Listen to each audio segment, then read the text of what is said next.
All right.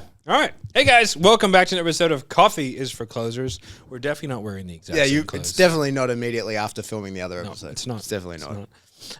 But you know, we haven't. What's your New Year's resolution? We haven't talked about that. I'm going to drink more whiskey. Okay. And eat more red meat. How's that going?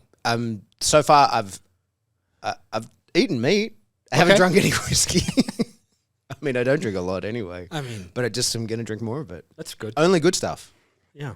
That's how I realized I was an adult during the year. I got rid of all of my not really good whiskey. Yeah. If it wasn't really good, I was like, I don't want this. Gave it away to people. Yeah, that's all I've got too. Yeah. Yeah.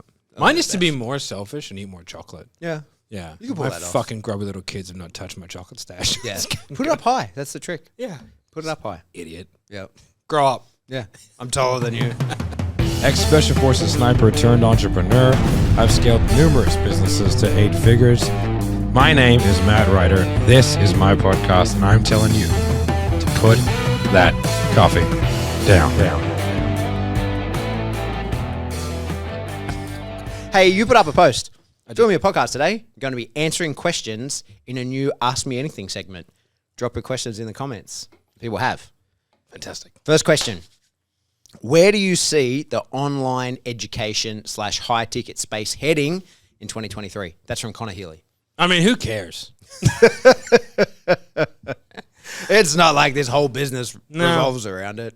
Well, I mean, I'm actively trying to change that. Okay. Because I don't see it going well. Really? I'm not going to lie. What I see for 2023 is the opposite of what happened in 2020. Okay. So 2020, there was like this, like COVID. I don't know. COVID? I'm aware of it, yeah. Okay, yeah. So There's a little sniffles. People got sniffles. People got real upset about it.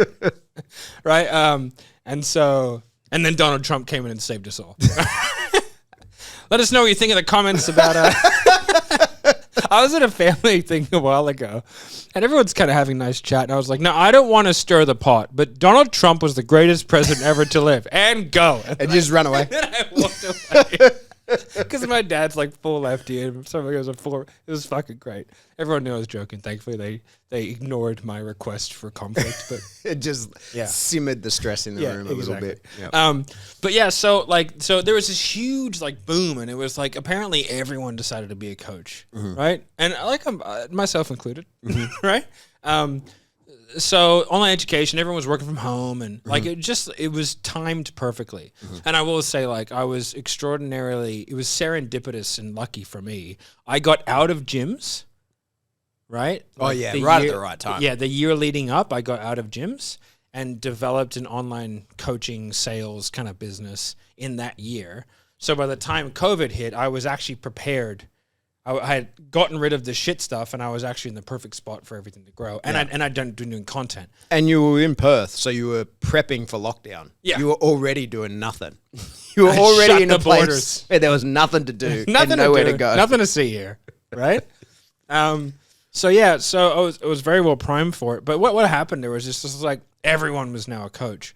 And so what's happened now, there's been like all this change of regulation and massive changes in Facebook advertising and all these different iOS updates, you know. And I'm thinking like it's only going to get harder, especially on Apple devices. Now it's going to be like they're going to lock down because I think Apple's just going to create their own social media and you reckon they'll do something like that, right? Yeah. It just isn't. Why would they make it so hard to do business with them? Yeah. You know, they're taking 30% of all revenue from every app. Like it's insane. You know, so.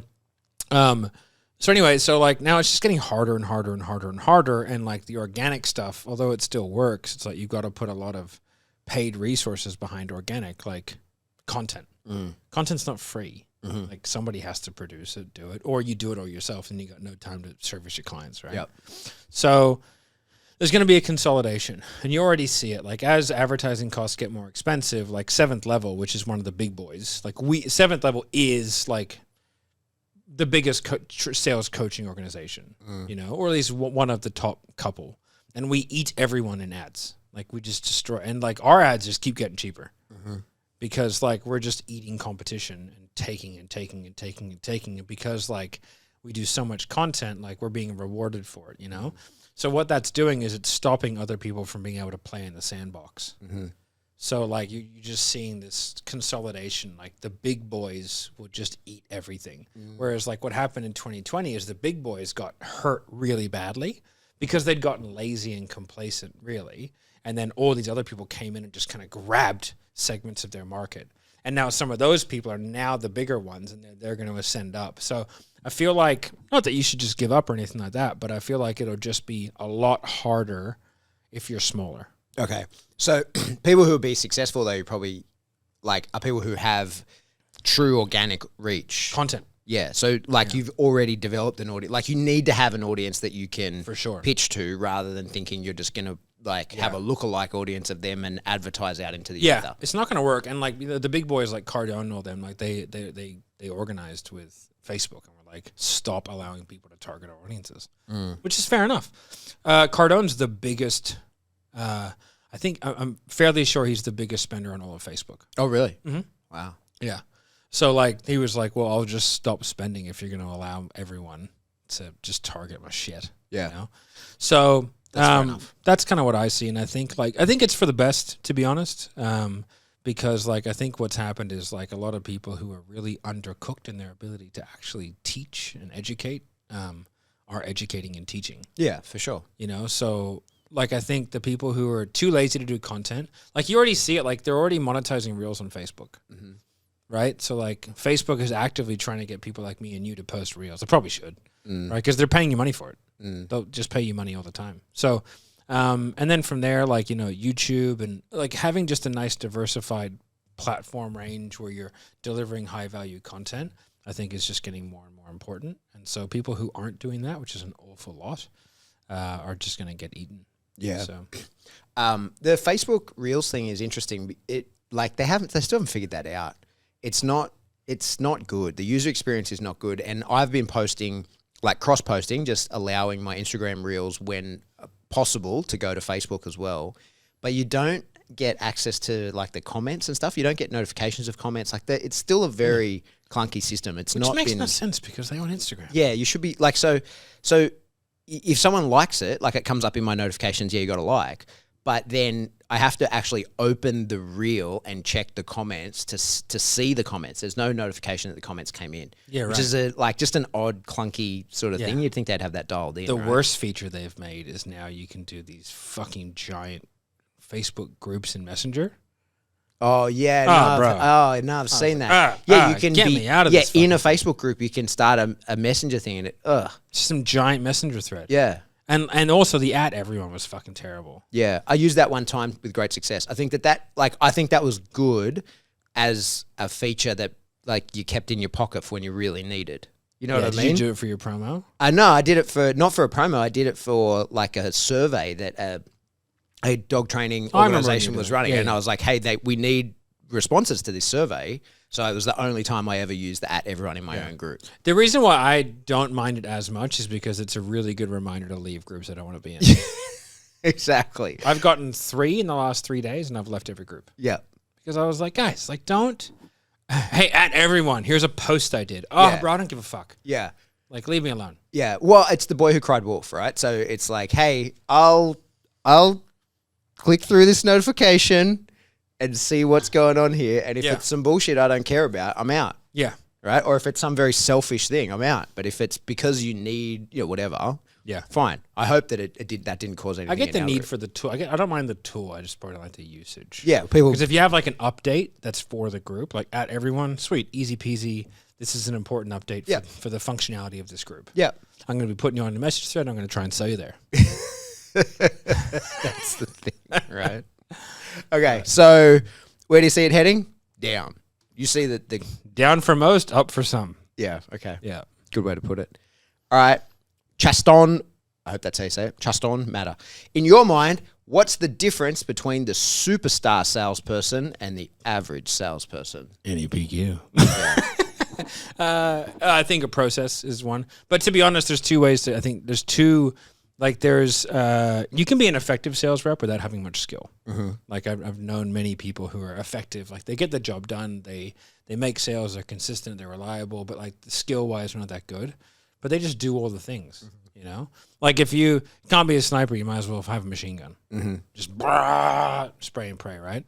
But the people who are really good have that mentality, but also have the laser-like precision. Okay. That's really, I think that's the biggest difference. So it's like really high skill set and very high activity. Okay. Those are the two things that you need. Because if you have like really high skill set but low activity, like you'll just be as good as the guy who's crazy high activity with a low skill set. Mm-hmm. You know? So it also just depends on like your goals. You know, like if you're, I think whenever I start training a group or whatever, I always say there are two ways to make money in sales. One is to be hyperactive and just go out there and just do the thing. The other is the academic pursuit of sales, which I think is a noble pursuit. Okay. However, it's a long-term thing. Being good at anything that requires academic knowledge, which I think sales does, like it takes time. It takes years for it to develop in your brain and be able to go, oh, I get it. Mm-hmm. You know? But like you can just start doing stuff now. Yeah. You could ask every person you ever talk to for a referral. There's nothing stopping you from doing that. And if you, literally every person you ever spoke to, you could ask for a referral. Yeah. Hey, do you know anyone with a dog? Yes. Does that dog come when they call? No. Do you think that would help them? Yes. Can I have their phone number? Like you could just do that. Yeah. And like you'd probably be pretty busy. Yeah. You know, like 20 would say no, 1 would say yes. Right? But that would just be the way that you rolled, and like you wouldn't have to change it, and you'd be busy as fuck. Yeah. Right? So there's nothing stopping people from doing that. And I think like people have to realize where they are in their sales career, and they're like, oh, I'm the guy who needs to be crazy active at the moment until I become the guy who can be very happy not being crazy active because my skill set is so good that I don't have like, but again, if I want to be super successful, then you have to do both. Mm-hmm. Okay. So it's a balance, right? So like identifying where am I lacking and how can I make up for that in other places while I fix up that inadequacy that I have. Exactly. And I think understanding the hard thing is actually having like how do you take account for where you're at? That's difficult. That is hard. How do you do that? Yeah. So like for me, it was just like straight data. Okay. Just like, oh, well, I'll map out every phase of it, put like, that's a friction point. I've got to be able to move these people through these hoops, right? So like I might as well just have a look at the drop-off rate at every hoop, you know? And then from there I can like have an adequate, like, oh, well, this is where like this end number is my actual overall skill set. But like, could you imagine if someone came to you and wanted training and they go, I want to be a better dog trainer. Yeah. You go, okay, but like Let's how? And you measure go, no, like just better, bro, like better. You know where I am now? That like plus at least 5. Okay. It's so vague you couldn't help them. Yeah. So then you've got to go through like, you've then got to do the assessment. And then you've got to go, what are all the hoops they're trying to jump through? What's the end score? And then what's the actual development plan to get them there? Because like there's low-hanging fruit stuff. Like whenever I take on a sales training guy, I go, all right, like, are you here to become a sales guru or to make more money? And they go, make more money. All right, cool. Like, let's get hyper specific about the way to make money for you rather than improving your overall skills. Exactly. So I'll go like first 3 is always about like, take these things out. Stop doing those things. Don't even worry about why. Just stop doing them. And then we'll add in these 3 things. Yep. Just go away and do that. Here's exactly how you do it. They're super easy. Like I teach money objection. That's it. I'll teach referrals, and I'll take out all the stupid things they ask in their script. I just stop asking them. It won't be much of an issue. Then from there, they'll get like a 30% bump in revenue. Because like I'm not asking them to fundamentally change how they do things. Yep. Which is when it gets real squirrely. Yeah. And that's why most sales training, whenever you start it, you get like a drop. Like I'm sure like when you start a new dog training thing, your dog gets wild. And then you got to try and bring it back. Yeah. So like I try to avoid that because it's money. Yeah. There's nothing more angry than a sales coaching client that's making less money. So to add to that, like, how does someone assess their skill set? So like, you know, if you're not in the community, if you're not, I mean, if you're listening to this, then you're at least trying to educate then you're a yourself. cult baby. Yeah, one of the cult babies. Babies. But like, how does a person assess their capability? You know, very often some people think they're killing it, and then it turns out that they're a big fish in a small pond. And so what is a metric that someone can look at and go like, I wonder if I'm actually good at this, or where do I sit compared to other people? Is there a way to measure that without external help? I mean, like, the verbose would be income. You know, there's not many great salespeople out there that aren't making good money. But I think just like, you know, how many people do you get through? Okay. You know, and then But you have to compare it to like others in some respect because like there's so many factors that go into that, you know? But like in saying that, like you should be outperforming your team, everyone else by a pretty significant margin.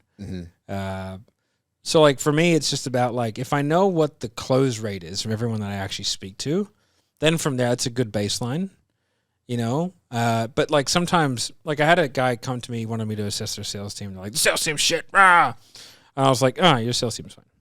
They're like, no, it's not. It's their shit. I was like, no, your shit.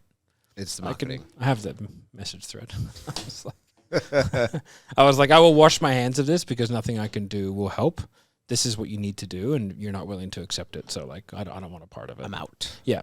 Okay. And I saw him on his Lambo later on in Instagram, and I was like, I know how much money you make. You should be driving. You're either renting that or you shouldn't be owning it. That's a high interest loan. Okay, next question. Robbie Taylor. Are the daily role-playing sessions the best method to quickly get familiar with NEPQ and implementing it into their normal structure? That's a bad question. No such thing as stupid questions. Just stupid people. No, I'm just kidding. Oh my God, Robbie.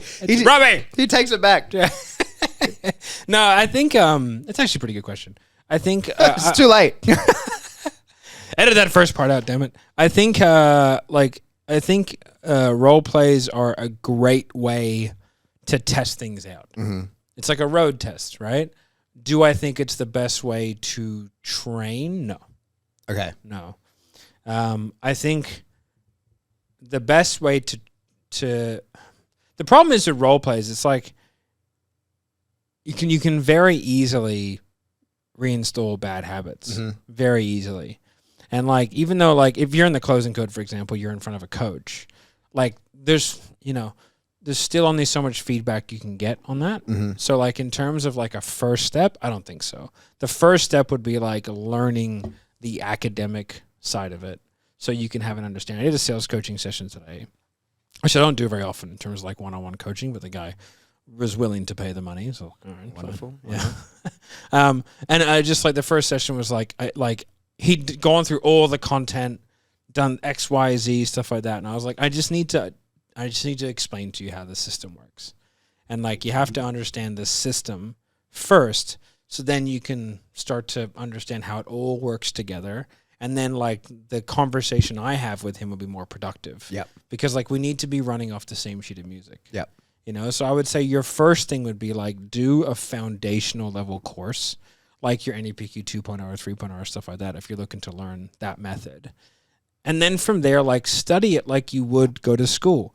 One of the things that shits me about when people join, and I say this to everyone when they join our coaching programs, is like this is your lecture. You don't just come to lectures. Yeah, yeah.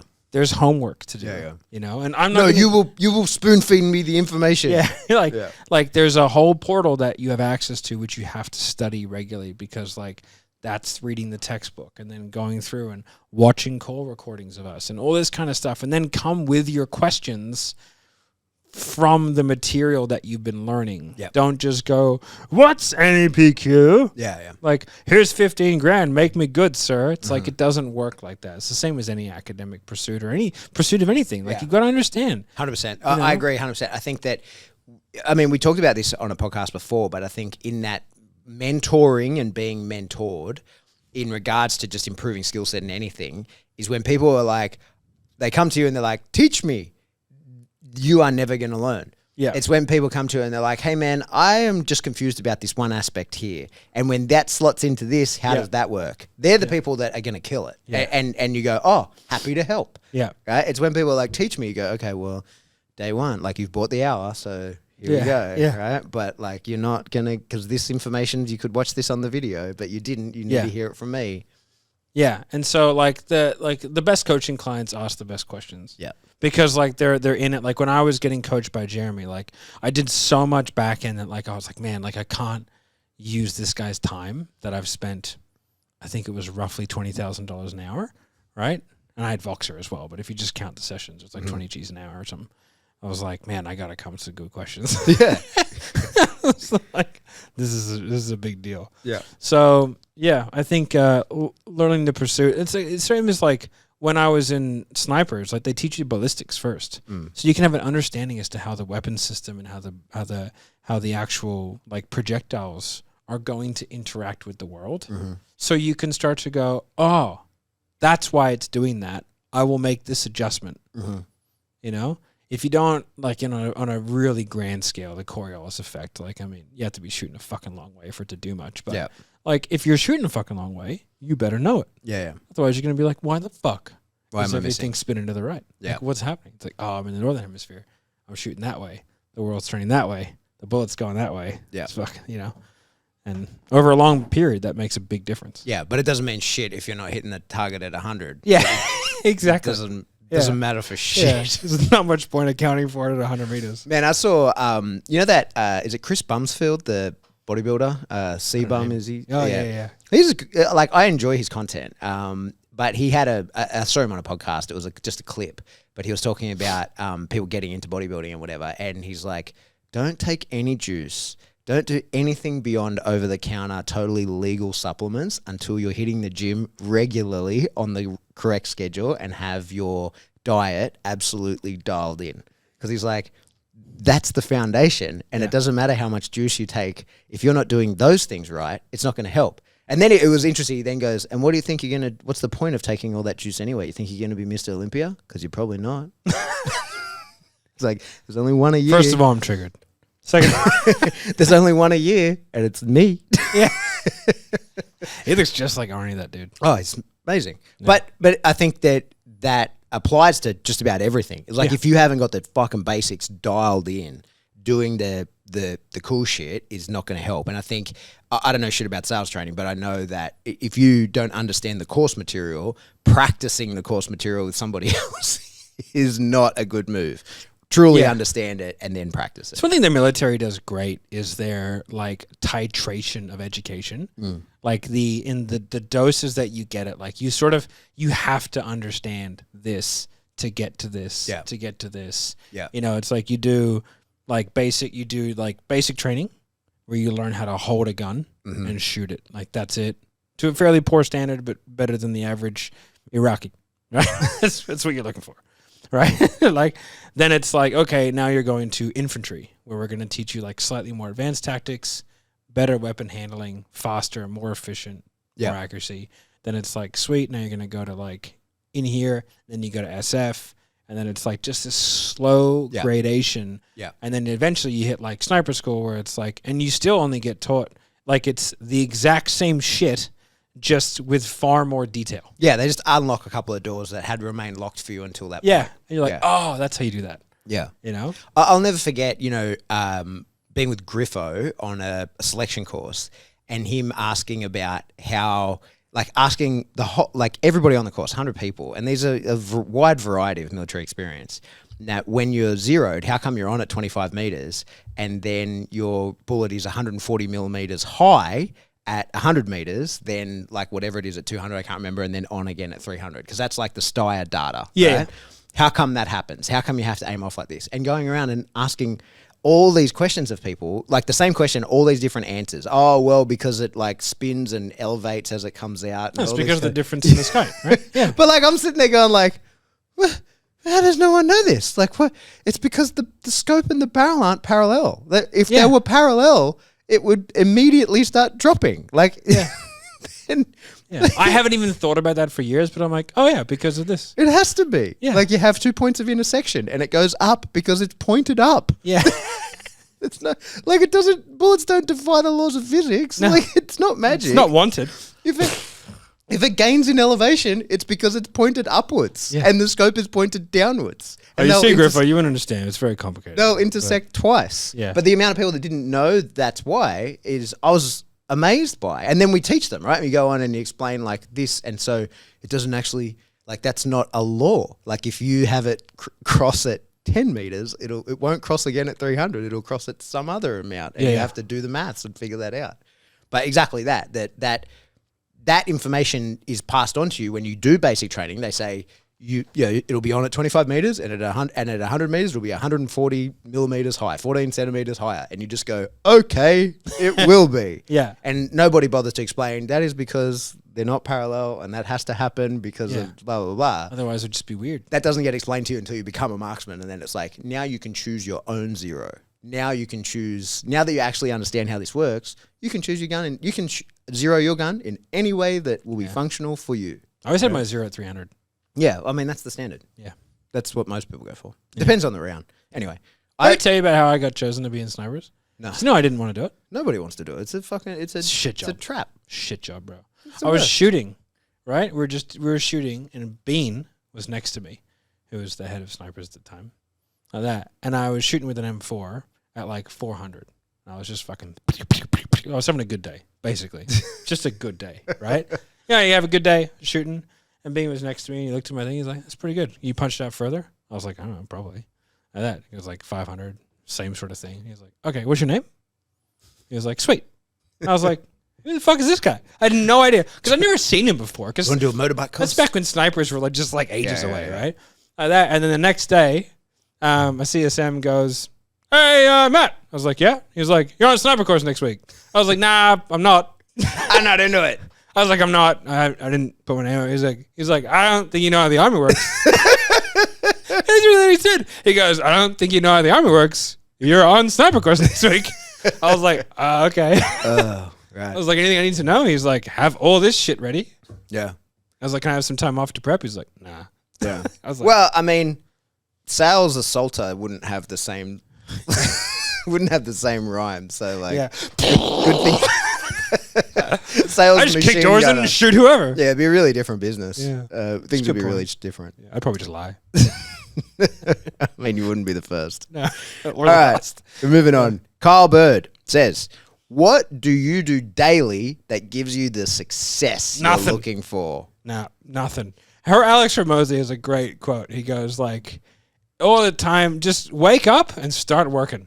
And when you finish, stop. Yeah, but that's bullshit because you say I don't do anything, but you work out, you're in the sauna. Only because I don't want to die, Pat. Yeah, but that's all of that is part of it, right? I suppose. I think that gets overlooked. Like, and I'm with you on the mindset being bullshit and blah blah blah. But you have to look after yourself in order to be good at your job, right? Like you have. I suppose that's true. You have to be healthy. Yeah. And so, like, you do have like normal rituals and rhythms that you follow yourself. I suppose they're somewhat unintentional. Yeah. They're not like directly tied to your skill set, but they definitely give you the mental clarity and capacity to. I think what I will say is if I don't do them, it won't affect my work. Yeah. Okay. Yeah. Like if I like there's not many things that could happen to me that would affect my skill set. Okay.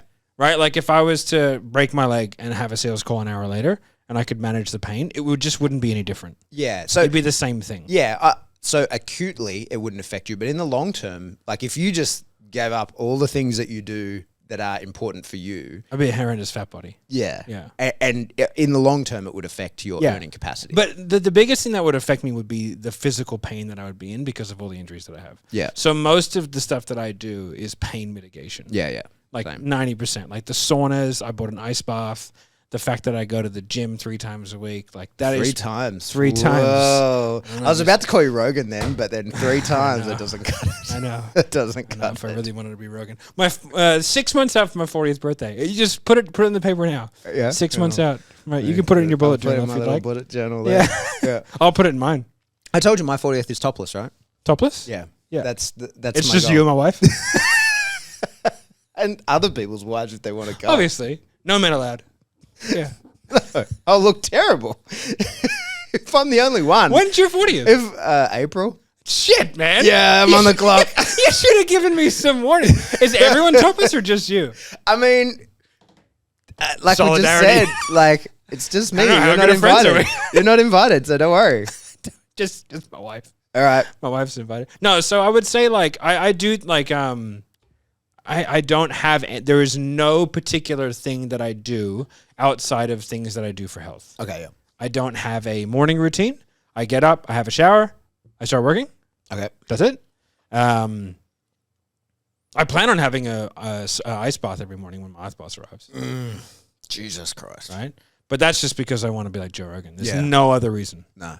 No, and I bought the most expensive one I could possibly find. Yeah. Yeah. Do you want me to start calling you, Joe? Yeah. Okay. Yeah. So, Joe, the next question here says, it's actually Carlbert again. He says, in your personal opinion, what are the top 3 industries you'd recommend a salesperson jump into if they're new to sales? Top 3 industries. That's a good question. Insurance, solar, scams. Easy to sell. There's money in scams. Very lucrative. I mean, you could sell the Eiffel 60% Tower. comms. Can't look that in the face. No, insurance and solar, definitely. And it would depend. The third one would depend in what your goal is. Okay. Right? Money. So if it's I want to be rich. Okay, I want 2 Lamborghinis. Well, Yeah. 2. I want to devise some kind of like. Scams. I mean, scams hand out. Yeah. I mean, that's what you want to do. I want If 2 you wanna- Lamborghinis that go along side by side with drivers, and I want to stand on the top of them and do the splits like Yes. Jean-Paul Van Damme Yeah. in that Volvo ad. That makes sense. That's what I want to do. Why was he on Lamborghinis in a Volvo ad? No, but he did it on Volvo trucks. Yeah. So you want But to I want to do it on Lamborghinis. Okay, that's fair enough. You can Okay. do that. We can make that happen for you. Okay, so that's my goal. yeah. What Okay, what so industry? so definitely insurance and solar, and then I would say like if you're bad at sales, I would say something around recruitment. Recruitment sales is quite easy, Okay. right? People with recruitment yell and scream. It is, right? If you wanted to become really good at sales, I would say fitness and high ticket closing. Right? I would say high ticket closing can be very, very lucrative if you're very good at it. Okay. But you have to be very good at it. Okay. So fitness then high ticket closing? Yeah, fitness would be like if you were to like tell me, hey, I can kind of eat a fat dick for a year or 2 and not make that much money, I would say go and sell fitness programs or even go and work at a gym and sell gym memberships. Okay. And just sell the living shit out of them. Yeah. Because you'll learn prospecting, you'll learn cold emailing, you'll learn like how to do cold approaches to people on the street, right? You'll have to do corporate door knocking and you'll have to sell people. And you'll get at a tremendous volume. Yeah. Right? So like So low profit, high turnover. yeah, that like if I was like going to engineer like a perfect salesperson, I would have them do that. Then I would have them door knock. Then I would have them cold call. Then I would have them do high ticket closing, and then I would put them in something more lucrative. Okay. I mean, it's probably no coincidence that a lot of the big names, and certainly the biggest, most high performers that I have encountered in the space come from fitness, right? Yeah. Oh, it's high volume, difficult, emotional. You're asking people to give up their money, their time, and things they enjoy. Yeah. And to be in physical pain. Yeah. It's a very difficult sale. And then you see people, I suppose, like you mentioned him before, Hermosi is a good example of it, is that like was just in the gym working, actually PTing, and then goes, wait, I'm better at this other thing and I can make way more money. I'm just going to do that. Yep. Yeah. And hopefully people can say the same thing about me. Well, we can only hope. Yep. All right. Scott Allen Kratchkoville says, you are extremely strategic. Agree. Amazing problem solver. Next question. And great leader. Fucking hell, Scott. Your check's in the mail, Scott. So, while building multiple 7-figure businesses in 8. under 5 years, 8. how dare you, Scott? How dare you? I was his friend until then. What were several of the biggest pivotal things that you didn't expect? Oh. Jeez, he hyped you up, didn't he? Fucking hell. I know, right? Well done, Scott. Extremely strategic, Cool babies. amazing problem solver, Cool babies. and great lover. I mean, leader. Both. Both. But his question is, what were several of the biggest pivotal things that you didn't expect? I would say despite I was very bad at I was much worse than what I anticipated at corporate conflict. Okay. What explain that. What's corporate conflict? Just like being able to have difficult conversations with people. I just wasn't very in good your at it. own business? Yeah. Yeah, okay. I wasn't good at it. I was very good at like having them with sales with like prospects. Like loved it. The more conflict, the better. You know. But in terms of like delivering, just delivering like, hey, you're not doing a good enough job. right? I was very bad at that. So I actively, like, that was probably the thing that I had to learn the most over the last, say, 12 to 18 months was I'd say, like, being able to deliver, hey, you're not living up to standard at the moment. Like, we need you to fix that, or there's going to be consequences. Okay. But doing that in a good way, I think was... In a way that motivates. Yeah. I think that was probably difficult. I would say what surprised me was how difficult being an executive would be. And having to learn the process of actually being an executive, not like a pretend CEO that has like CEO in their bio, like someone who actually does. Because the way that I describe it and the way, because I'm it's the last 6 months I've been quite rough on people, but I've explained them why. I was like, you know how your job description has like position, title, accountability, responsibility? Like role, responsibility, accountability. Mine has one more, which is liability. Okay. So in a CEO's job description, you have role, responsibility, accountability, and liability. And there are legal liabilities. So like I am the one that signs the documents and I am the one that will go to jail. Right? So I said like, now that we're doing this properly, I was like, you don't fuck with me. If I say to do something, it shall be done. And the reason is because like you don't have to understand how all the cogs in the machine work. But I do. And I'm the one who's liable for the outcome, like culpable for the outcome. Yeah. So like, especially at 7th level, because the US is like a much more harsh environment for CEOs. So now that I'm like officially chairman and CEO of 7th level, as opposed to like just being like, but now all the documents are written and everything's been submitted and all that kind of stuff, right? Like I was like, I am the boss. And so we even had to have the discussion with Jeremy to be like, hey man, like I'm the boss. Yeah. And he was like, that's fine. Yeah. Because like there's just an element of liability that comes with being the guy that signs all the taxes and signs the documentation, stuff like that. And what I don't want to do is rock up to the States one time and just get fucking arrested. You know? So learning about like all of that and all the things that go along with that was a learning experience. And then which changed my view of like, oh, I'm not gonna let people, like there'll be much less rope given. Yeah.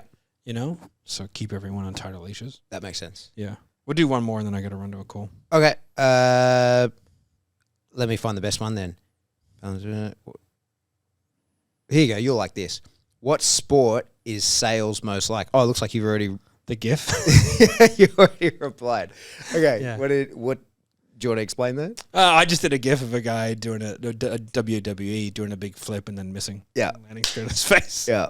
I was like, I think that's pretty apt. I think a fighting sport is the most apt because like you have to still have a plan after you get punched in the face.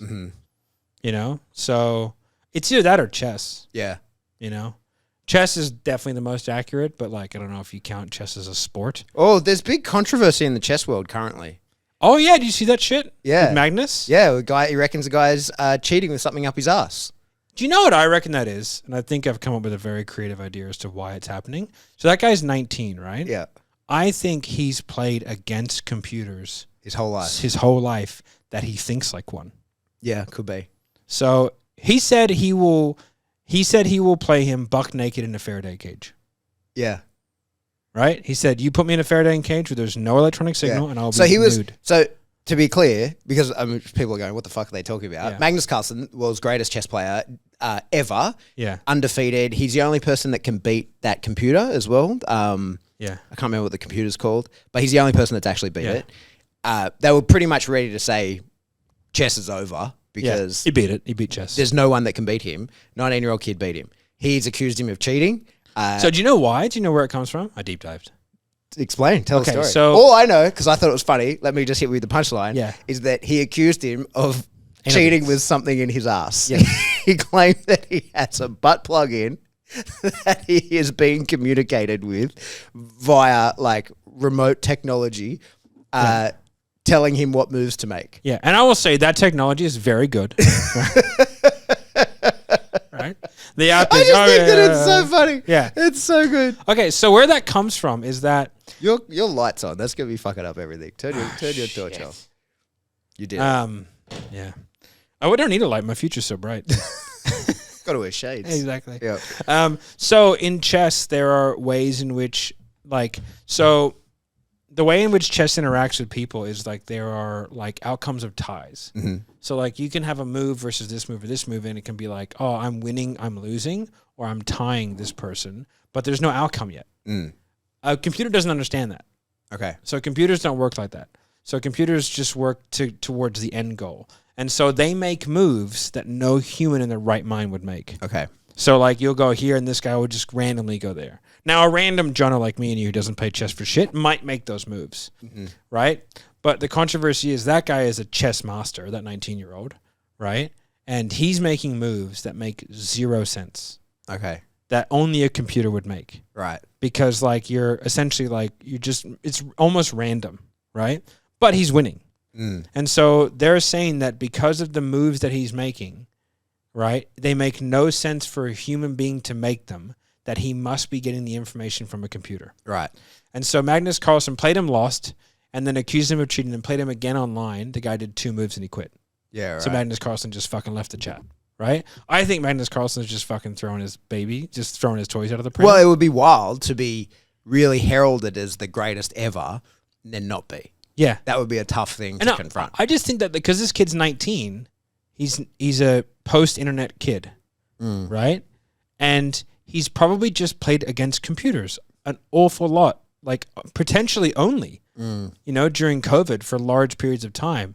So he's learned to play the game as a computer. Could be. So he makes fucking random moves because every time he does this, that computer does fucking this. He's like, wow, that's really hard to beat. So potentially he's just playing chess in a different way. So he's either cheating, or he's got something in his ass. He's got something in his ass, right? That's part of cheating. Or he's just changing chess. Yeah. And I would probably say instead of a 19-year-old boy going to a chess championship with a vibrating anal bead, it's probably more likely he's just playing chess differently. I mean, And Magnus Carlsen just doesn't like it. And if you don't like that, Magnus, I'll see you in the fucking ring. I'm pretty sure I could beat up Magnus Carlsen. in a fight. I mean, not at chess. No, not at chess. Not at anything academic in any way. But in an arm wrestle. Probably. Maybe. With a few months' notice. I'll go over the top. Yeah. I'll turn my hat backwards. Yeah. Yeah. Or one of those slap. To be fair, I have one of those slap comps. Yeah. Geez, they're fun to watch. Yeah, fun to watch. I saw one where you could see the guy's ghost leave his body. Like you could actually see. That actually happened. Like, just he leaves. Yeah, it was a fatality. It was Sung Lu.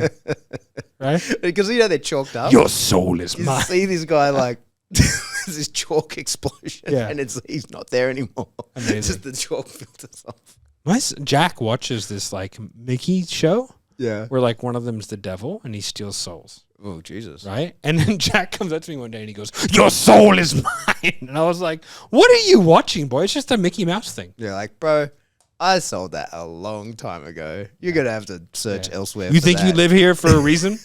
You think I'm just good at stuff? Bro, come on, man. Come on. You're better than that. All right. That's All it. right. Awesome. Well, if you guys like this kind of content, you want us to do more of it, make sure you like, subscribe, notification bell. I don't know. We don't even check the numbers, so there could be no one here, but hopefully there are. We'll see. Join the closing code. I'll play it through. Colt, baby. I'll press play and play it through so that we'll have our Obviously. view. Mom will. Yeah. Hey, Mom. Goodbye. Yeah. All right, guys. Bye. Put that coffee down.